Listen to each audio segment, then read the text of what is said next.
it's so nice to be back this week with you all. Yeah, I'm feeling a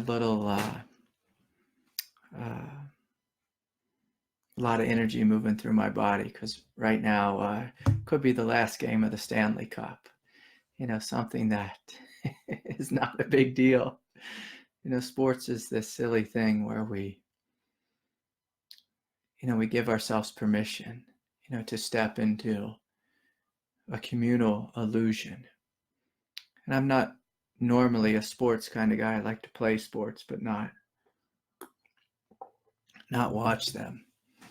But, for a couple of games a year, I'll actually turn the TV on and watch some hockey. And so anyways, it's good to be here with you all. Big thank you to all those who offered donations. Thank you to Kate and Tom and Heather, Patricia, Ivy, and Lisa. And thank you, everyone in advance, for your support of the Sangha. It's important that we support the things that are meaningful to us. I was actually surprised, about recently I was just looking online and just seeing, like how much would a ticket to, like the Stanley Cup be, or, baseball game or whatever it is. And it's absolutely surprised at how much money people will pay and where we offer our support. We all have a limited amount of resources. So from the bottom of my heart, I deeply thank you for supporting this and supporting the Dharma. For a couple thousand years now, the Dharma has been offered, mostly free of charge, and, of course, now with technology and just the cost of life here on planet Earth, we need more money at Dharma centers and, to buy things and to be able to support good programming. And so it's nice. It's nice to have some support from you all. And it feels good. It feels good to give. When I was with my teacher, I spent a couple decades of my life just giving to him, whatever it was. And it was just such a pleasure to be able to give freely, because he gave so much to me. And it was just such a beautiful relationship that I had with him. And so anyways, the Buddhist word for giving, generosity, is dana. So you support the Dharma with your dana. And it's supposed to be giving from your heart, sharing from your heart. And of course, it doesn't just mean money. In the olden days, it meant serving your teacher, or showing up, stacking chairs and unstacking. You put them out in the beginning of the meeting and then, take them all down at the end of the meeting. My teacher, David, told me he had just stacked, thousands and thousands of chairs, for his teacher, Hilda. And he supported her in every way he could, even up into her death. He held her hand, through the final years of life. And so there's many ways to give. The biggest way you can give is just through the kindness and love of your heart. If you're sharing this with your friends, your family, your community, your coworkers, the planet, we all need, greater kindness here on planet Earth. In this hockey game where I'm watching, these guys are just really beating each other up, and it's such a silly sport, and I'm a little bit biased. I want Boston to win, and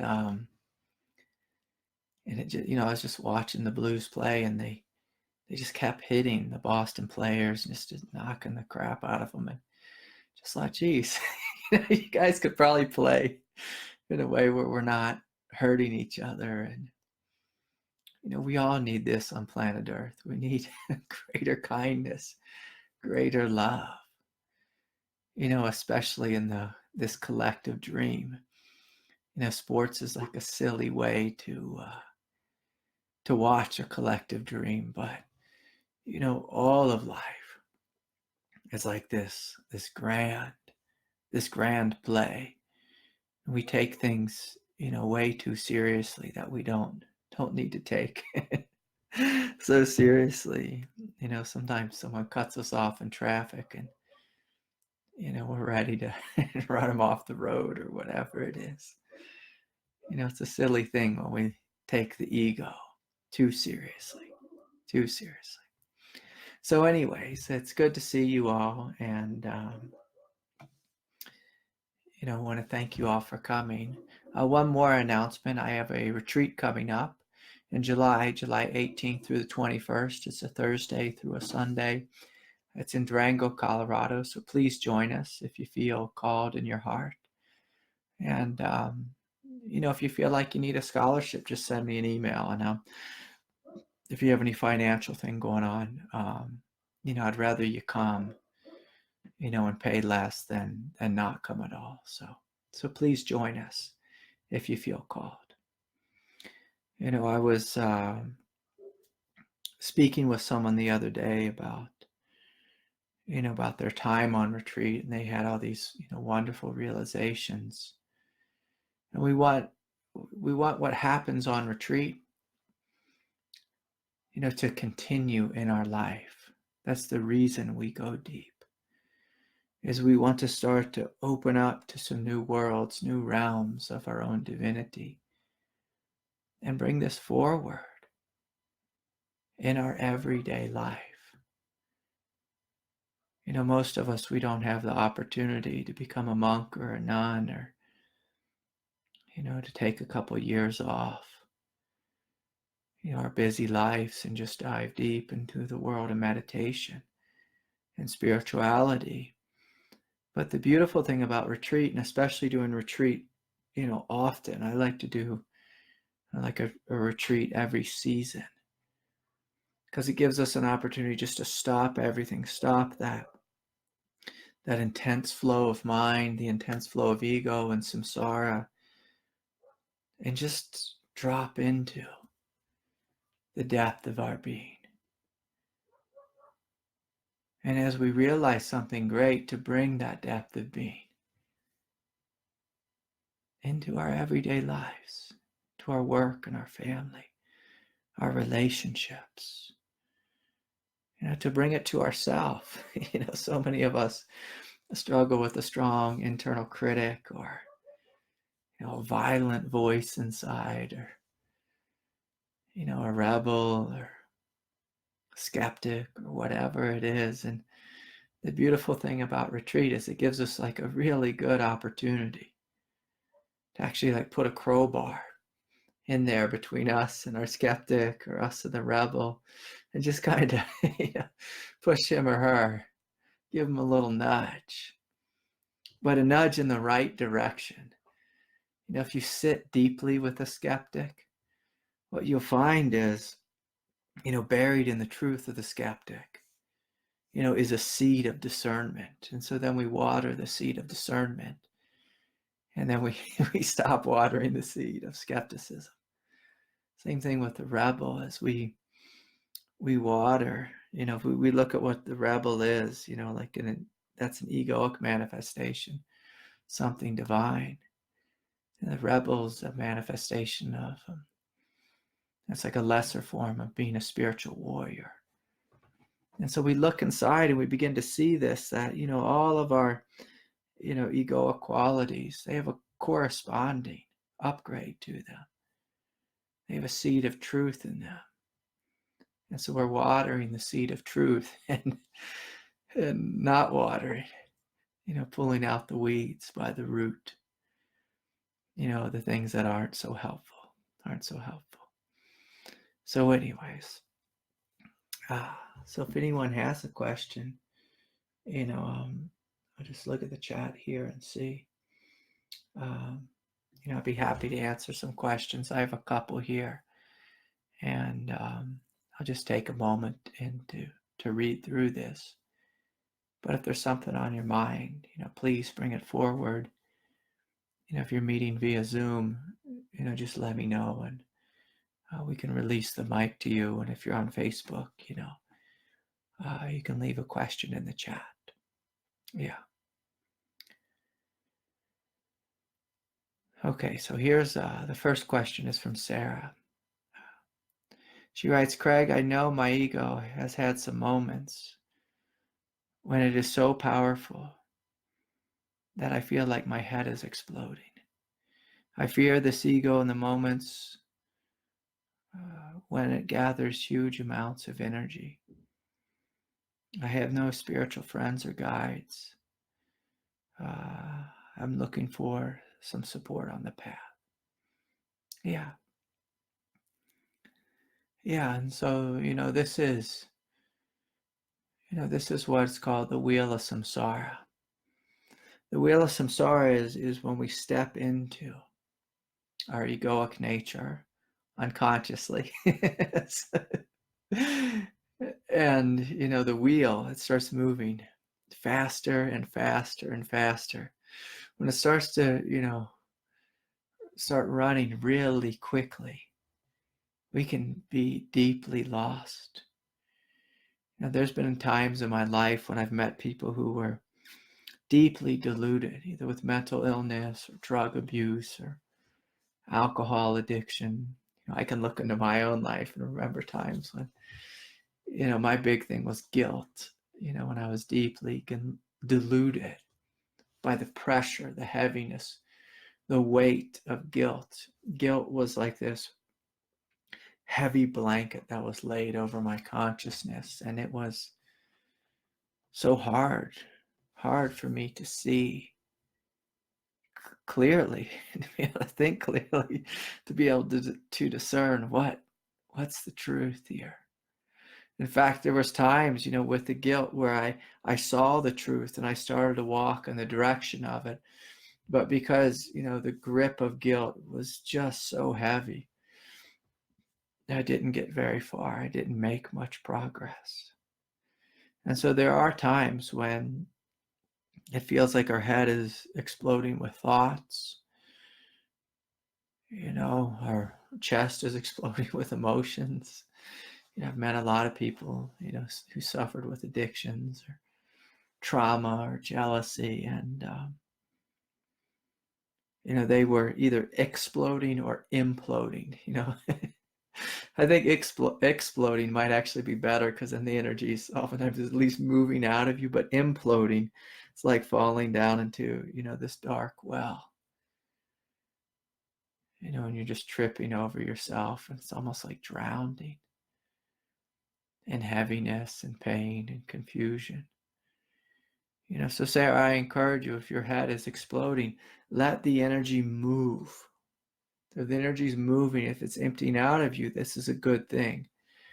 We just have to remember when it's wise to bite our tongue. Sometimes when it feels like our head is exploding and our ego is just really ramping up, it can be very wise just to bite your tongue. When I've exploded in the past, especially when I was younger, there would be times when I'd run my mouth and get myself in a little bit of trouble.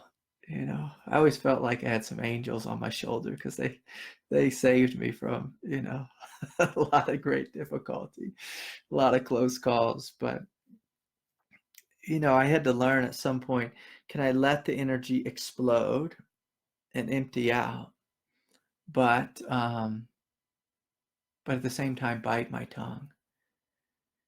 And so there'd be times when I would visualize just being a volcano and just letting the fury flow. And I will tell you this, if you're going to be a spiritual warrior here on planet Earth, if you want to be awake, you have to be comfortable with lots and lots of energy. And the beautiful thing about the ego, especially when it gets out of control, is when you start to wake up and see that I always have a choice about how I respond. I don't always have a choice about the amount of energy in my body. Sometimes a lot of energy, a lot of ego. I had a teacher tell me once, say, Craig, it doesn't matter what you think. It doesn't matter what you feel. It matters what you do. What you do. And we can be quite awake and have a lot of energy. moving through us, emptying out of us. And if we just hold on to the teaching of right action, so if you don't know the truth, right action means you stay still. You stay still, and you don't step off into ego land, into anger, or fear, or rage, or fury, or whatever it is. You let the fury flow through you, empty out of you, and you sit silently. You sit silently and breathe until it passes. Everything here on planet Earth will come, and everything will go. Okay, so my good friend Richard's not afraid to ask a question live. So Richard, do you have a question for us this evening? Hey there. Hi, good to see you, Richard. Can you hear me, or am I frozen? I can hear you.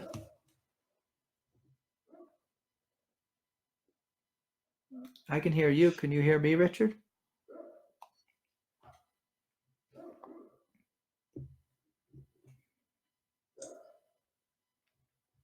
You there, my friend? Yeah. So Richard, why don't you try back in a minute, and we'll see what happens here.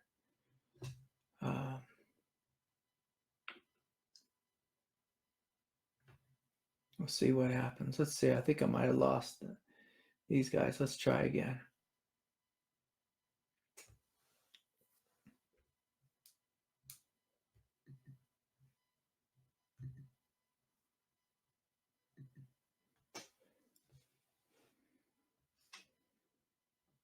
Okay. Yeah, let's just be patient here and just see. Okay, you there? You there, Richard? Okay. Yeah. Sorry, you were frozen for a second. Yeah, that's all right. Yeah, we're back. We're having fun with technology. Cool. Look at that. Yeah. All right. Hey, Craig. Kind of a general question today, but it's been kind of grabbing my attention. I wonder if you could just speak generally on love, and when I say that, I mean to encapsulate personal love and universal love, and love is the fabric of the universe, and all of this kind of thing. So I just kind of freestyling on the theme of love. I'd really love to hear what you have to say. Yeah, boy, that's a great question. That's a great question. So, if I think of love in a non-dual sense, the first thing that comes to mind is radiance, luminosity. And if you just look around the room, if you look around here on planet Earth, you'll see that this whole world is radiant. This whole world is radiant. This whole world is luminous. And so in the most basic sense, if you feel into the fabric of existence, the fabric of the planet, the fabric of health, this whole realm feels like radiant luminosity. And it has an innate goodness to it. Just this natural goodness. And love also has like a gravity to it. It's what connects us together. And it's like human beings, we can't stay away from each other, despite our big egos, despite our intense individuality. That's why it's so hard to be a monk. Is if you try to be a monk in the world, it's quite difficult, because your heart is always wanting to connect deeply. And so if you look at love, love is this great attractive force, this radiant force, this goodness. And of course, the supreme love is between you and God. You feel the heart of God. You feel your heart. To me, even as a kid, I just had such great love for God. And oftentimes I just think about God, and in the same way I would fall in love with the hugeness of the sky. my heart was open, and it wasn't something I created. It wasn't something like I prayed intensely. It wasn't that I grew up religiously. If I was just alone, I would just feel this love for God.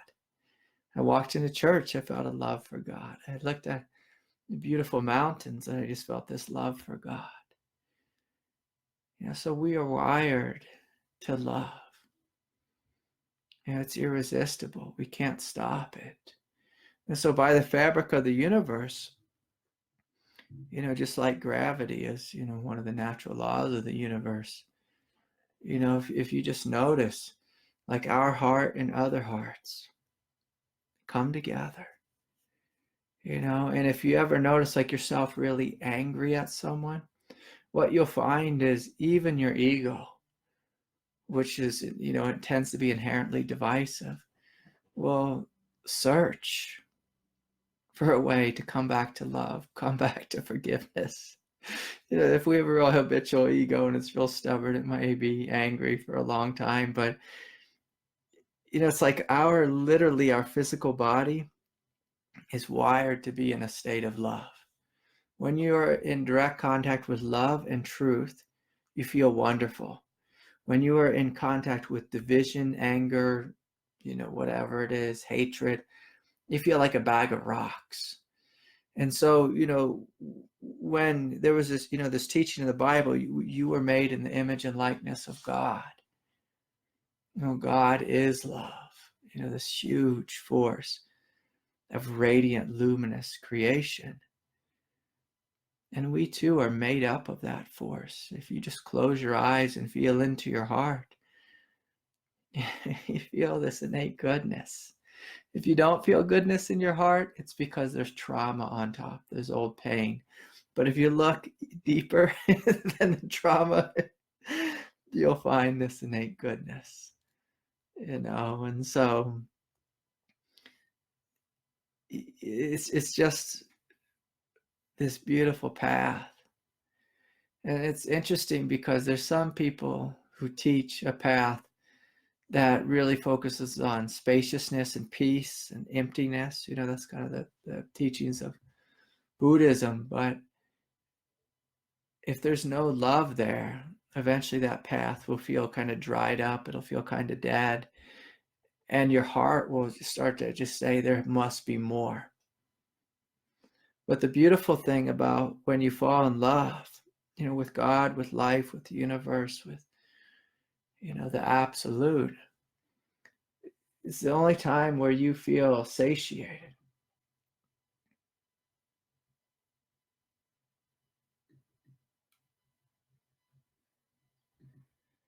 The only time you feel satiated. Okay, so yeah, it looks like we're having a little technical difficulty here.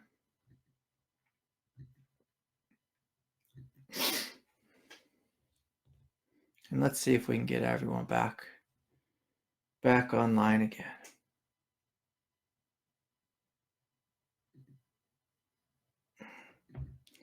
I'll be on this one.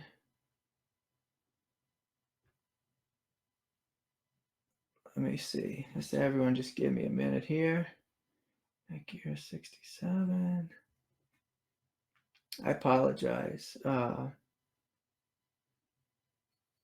Apologize for this, everyone. Seems like and fun at the end. You guys back there? Led by Regina Dawn Akers, Jacqueline Ecker, and Ann Blanchard. For the second part of our retreat, which will be in October 28th through November 1st. Hey, Don, you see me? Okay, good.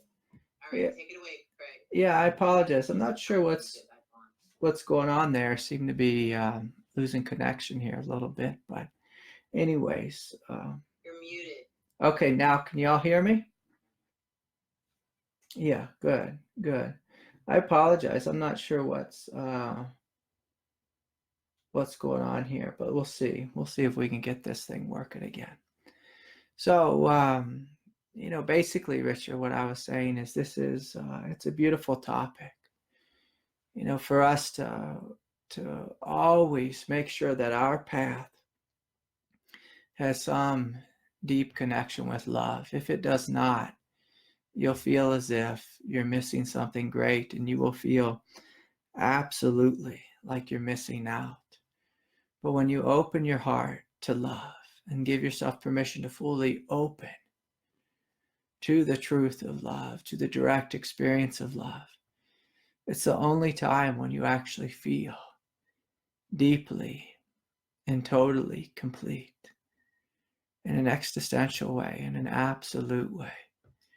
So if your path ever dries up and you feel like you're missing anything, I encourage you to open your heart.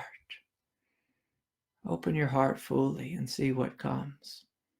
The shadow side of the path of love is that people chase feeling states and they get lost, chasing bliss or this or that.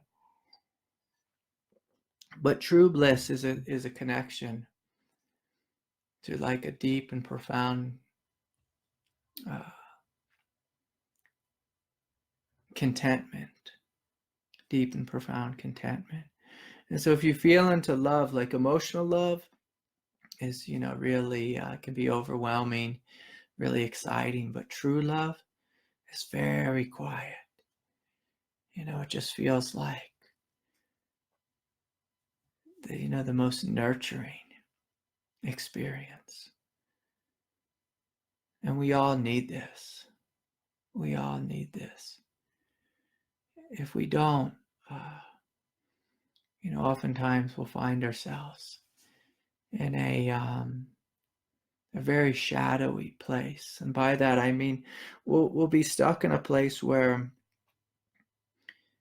we'll be too serious, or too angry, too jaded, too skeptical, too closed off, too divided. Because love is the great connector. It truly is. It truly is. And so I encourage you, just to notice. A great question is my heart open?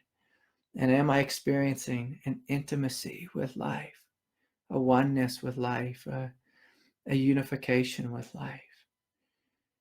If we're not feeling this, on the path, then there's a good chance there's something in the way. And then a great question for whatever it is that's in the way is, does this thing need love? Like my anger, my sadness, my jealousy, my fear, my division, my seriousness, my grumpiness, my habitual sense of self. Does it need love?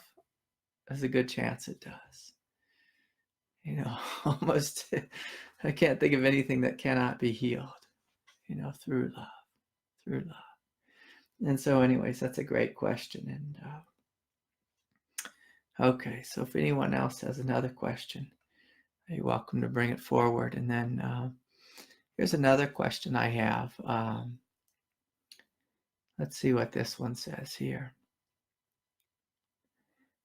Someone's writing in. It's from Sanatha. And Sanatha, I hope I'm saying your name correctly. She writes, Craig, I have a 20-year-old daughter who doesn't want to talk to me or meet with me. 7 months ago, we had a big argument with my boyfriend and her, and she went to live with her father. During this time, I've been trying to solve the root of our problems, but nothing works. She looks like she hates me. I can put myself in her shoes, and a wave of despair comes to me. I don't have any money. My family feels very crazy. I feel like there's something wrong in me. I raised my daughter during a massive kundalini awakening, and she was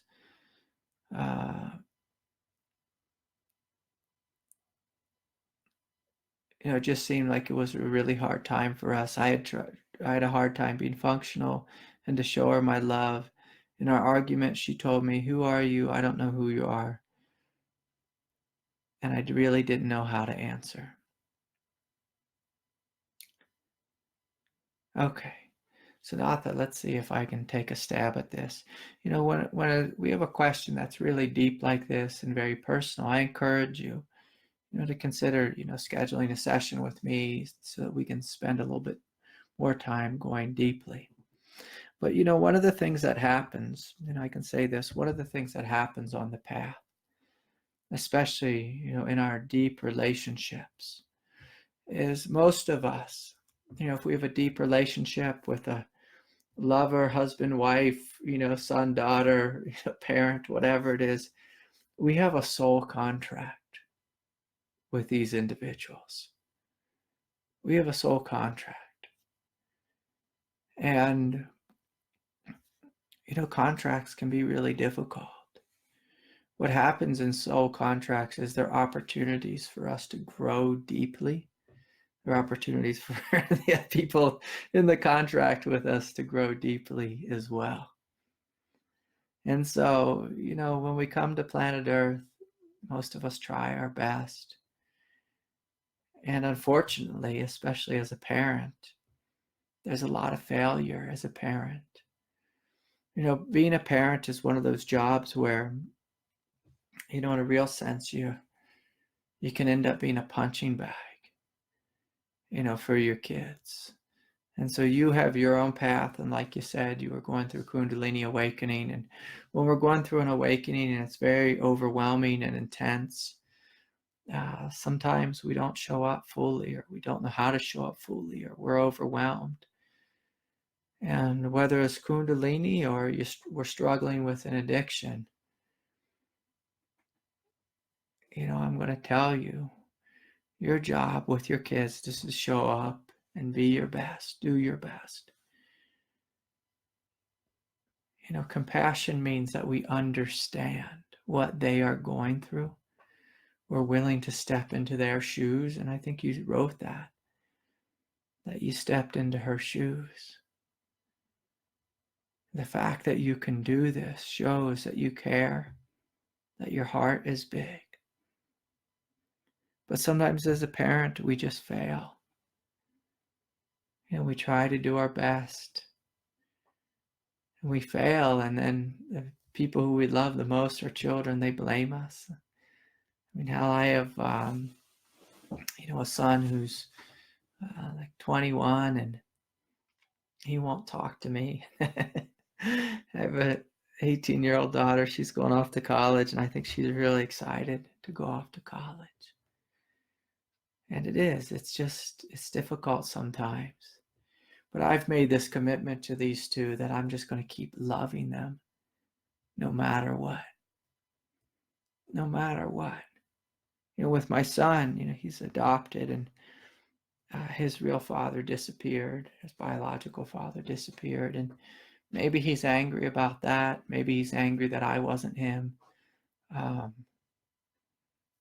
Maybe he's angry because I met him when I was 20 and I didn't know how to be a father. And so, but I made this commitment just to keep showing up, keep loving, keep trying, keep smiling. Even if he won't talk to me, and my 18-year-old daughter, I know she loves me deeply, but, she needs to individuate. And sometimes, especially when kids are when they're 18 or in their early 20s, it's psychologically healthy for them to get angry at us. It helps them to individuate and to move forward in their life. It's actually a good thing. If it's to an extreme, then it could be a bad thing. But, this is part of life, and this is part of your soul contract. So I'm going to encourage you to keep showing up. And, the other thing is I'm a big fan of just apologizing and admitting that, hey, I was wrong. I could have done better. I didn't read the parenting book. I didn't read the right one, or whatever it is. I'm sorry that I wasn't the parent you wanted. But just to keep showing up and loving them, doing your best, and show them with sincerity. Sometimes the spiritual path can be a little bit narcissistic, in the sense that a lot of people on the spiritual path, they are overly concerned about how they are feeling and what they're going through, and then they forget about their kids or their husband or their wife or their, whatever it is. And we must remember, like when I was speaking about love before, the spiritual path is about love. It's about service. It's about giving. It's rare when I meet someone and, they say, Craig, how can I serve more fully? How can I give more fully? Normally they come to me and they're asking, how can I have a better experience for myself? And if you want a better experience for yourself, I'll tell you, that's not really what spirituality is about. Spirituality is a movement of care. It's a movement of compassion. I can remember my teacher David telling me once, he said, true spiritual awakening means you're surrendering and becoming a slave to God. Doesn't sound very enticing to most people. Most people, they just want to be on the bliss, the bliss cloud, and just float on that, forever. But it's through giving of oneself fully that you discover peace that has no end, a strength that has no end, a love that's unconditional. If you want to know unconditional love, your children are a great place to start, especially if they're teenagers or in their early 20s, or or you went through a divorce with your ex-husband. It's a great place to learn unconditional love, unconditional letting go, and make sure that love includes you. Sometimes people have this goody two-shoes idea about service, meaning like always putting, everyone else first. Sometimes service means you learn to love yourself deeply. And that's a lot different than being narcissistic. Narcissistic oftentimes is heavily focused on how I feel, and always wanting, to like just have a better egoic life. But true spirituality, I learned this, close to the end, is I had to learn how to love the character Craig deeply and fully. Deeply and fully, I had to learn to love this boy. I'd spent most of my spiritual path trying to get rid of Craig. And I thought if I didn't have a Craig here, then I would just be vast, spacious emptiness and everything would be perfect. But what I found is on the path, I was actually doing violence to myself. And so when we're waking up to unconditional love, we want to make sure that unconditional love includes us, includes our own humanity. The more you love yourself, what you'll find is your egoic nature actually relaxes and becomes peaceful. The more you love yourself, the more you try to get rid of yourself, the more your ego, the more your inner child will revolt and struggle and fight, and there'll be intense division. And so if we don't love ourselves first and foremost, in an unconditionally compassionate way, we will suffer greatly. Greatly. And so, Sanatha, I encourage you to love yourself through this process. One of the most painful things to experience as a parent is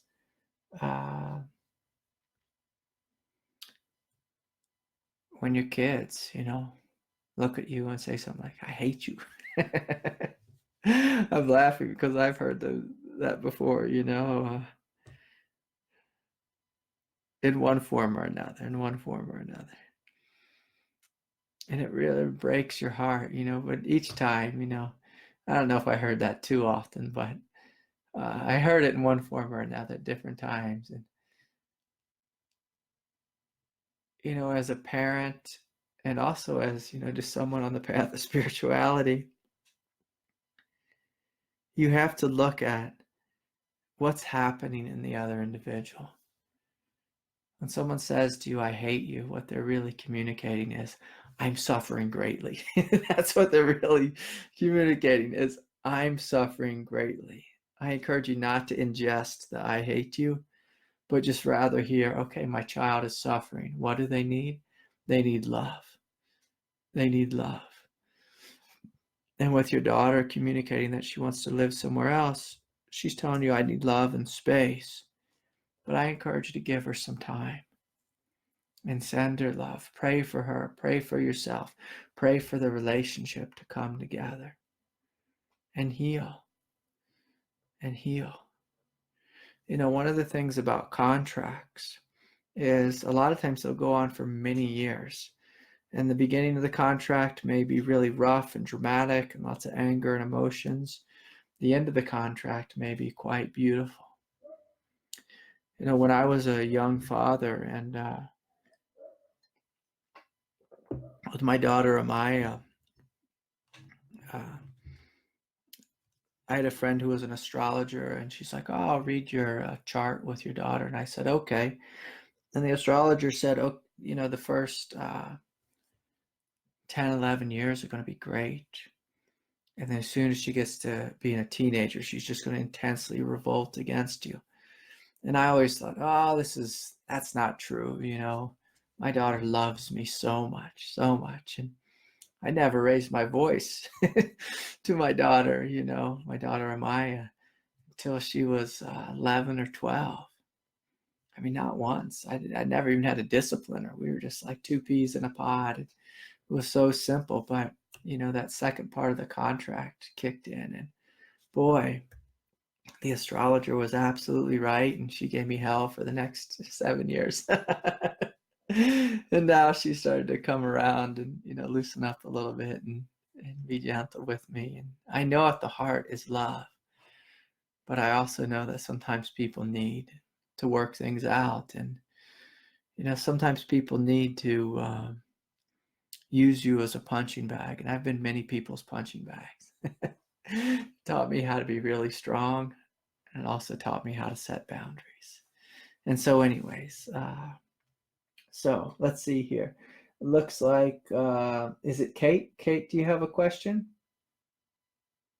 Yeah, I mean, it's kind of at this point, like I always start out with a question and then I hear you talk like it sort of resolves itself on its own. But when I was hearing you talk about love and radiance in response to Richard, you know, I'm the kundalini process, and I've known such incredible radiance and real like connection with just like, Yeah. you know, this stuff, the goo that like binds everything together. And yeah, it's just, it continues to boggle my mind how, although I know that so deeply, like I can feel so blocked from it. And it's like I know that it's there, and yet I'm like having this whole other experience. So I almost know what you're gonna say, but that was sort of well, help me understand. So you know the experience of love, but then you said you're having this other experience. What's the other experience? The experience of all the energy and the intensity moving through your body? Yeah, like disconnection from reality, and like, and it feels like almost like in like a hell realm sometimes, and I'm just like, how do I get out? Yeah. Yeah, and you know, it's the tool that you share with me that's so helpful is like to find the part of me that's never harmed. Yeah. It's often sometimes that I feel like I'm like disappearing, so that's not even available to me, and then it's like I don't really know what to do. Yeah. So yeah, I feel like sharing about that. I feel like it's specific to me, so we should probably talk about it more in a session. Yeah, no, but I can talk a little bit about that. That's actually a good question, because there's a lot of times on the path when we have overwhelming spiritual experiences, overwhelming intensity. And, you know, you specifically, you're speaking about being in a hell realm. You know, what the Buddha called these is he called these mind states. So there's times when we'll get stuck in a mind state, you know, a state of, say, terror, sadness, grief, jealousy, you know, fear, addiction, whatever it is. And, you know, I invite you just to notice this quiet aliveness that's eternally here. Eternally here. So there's something within you that notices the terror, something within you that, hears the screams, the cries, feels the difficulty. And if you turn around and look at the one who's witnessing the hell, you notice this one is eternally innocent and is eternally good. And so I encourage you to pay attention to this, especially if you feel like you're dissolving. The funny thing about existing is we can never stop existing. We may feel like we're dissolving into hell or terror or, addiction or whatever it is, but we never stop being. Your beingness is always radiantly alive. It's impossible not to be alive. And if you don't believe me, I'll see you in heaven and I'll say, see, we're still alive. We're still alive. And this radiance is love. It is love. Like that's what radiance is. It's just like, it's just like this gently shimmering luminosity. That's love. That's our very fabric. The reason terror is not good is because it's the opposite of your nature. It's not the truth. That's why it doesn't feel good. But the one who's witnessing the terror, turn around. Instead of looking out at the terror, I encourage you to look in at this quiet radiance that you are and just notice, oh, there is this quiet innocence right here, right now, even in the midst of hell. There's this quiet radiance, this quiet goodness, right here in the midst of hell. And there's times when I would be in a hell realm and I would just start laughing because I realized, oh, what I am is good, is always good, even in hell. And Kate, one of the things that you are learning specifically is the brilliance of your goddess nature. And so sometimes when hell is really loud, our ego is trained to listen to the loudest voice, the scariest voice, the most frightening voice in the room. But true nature is the opposite. True nature focuses on the quietest voice, the most silent voice, the most loving voice. And so a big part of the spiritual path is learning which voice am I going to listen to? Am I going to listen to the terror and believe in it, take it to be the truth of my being?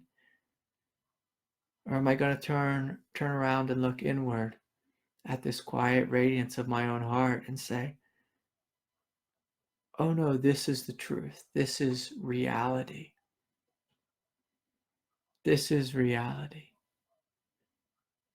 And we can play this game on the outside too, as we can walk around in this world and we can watch the news and all the things that happen in Washington and with the environment and this and that, and say, it's all gonna, just destroy itself very quickly.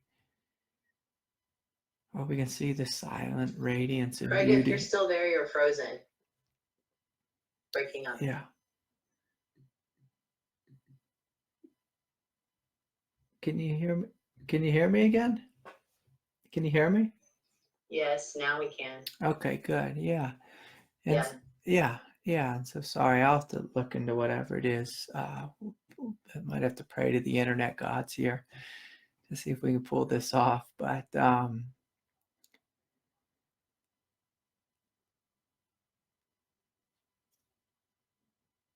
it just comes down to, where do you place your attention?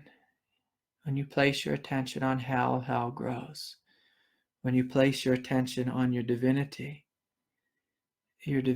grows. Your goodness grows. And so I encourage you, Kate, to continue opening your heart, even while you're in hell. There's been times when, I've been in a mind state. And I did what the Buddha did. When the Buddha was in a mind state, he reached down and he touched the earth and he said, this is what's real. This is what's real. The mind can throw you all sorts of crazy, all sorts of fire. Can even throw you fireworks and confusion and sadness and rage. But so much of it is just a play, like the boys playing hockey right now. In an hour, one team will be the winner and one team will be the loser. But the truth is, it's fine. Life is fine.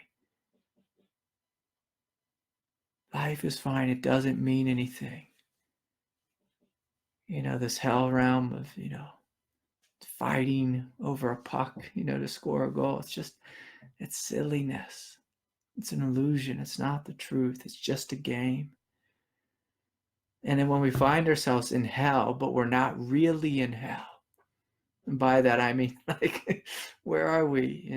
Like, Kate, I think you're on the East Coast somewhere. And so, when we feel the terror, can we just go outside and hear the sound of the birds, touch the earth and say, what is real right now? What's real right now? It's a great question to sit with. A great question, because so many of us, we become eternally lost in our mind, eternally lost in our emotions, eternally lost in a divorce or whatever it is. Like I can remember when I was going through divorce and my mind was just rampant in hell. I said, what's actually happening? I'm laying here in bed, grinding my teeth at 2 a.m.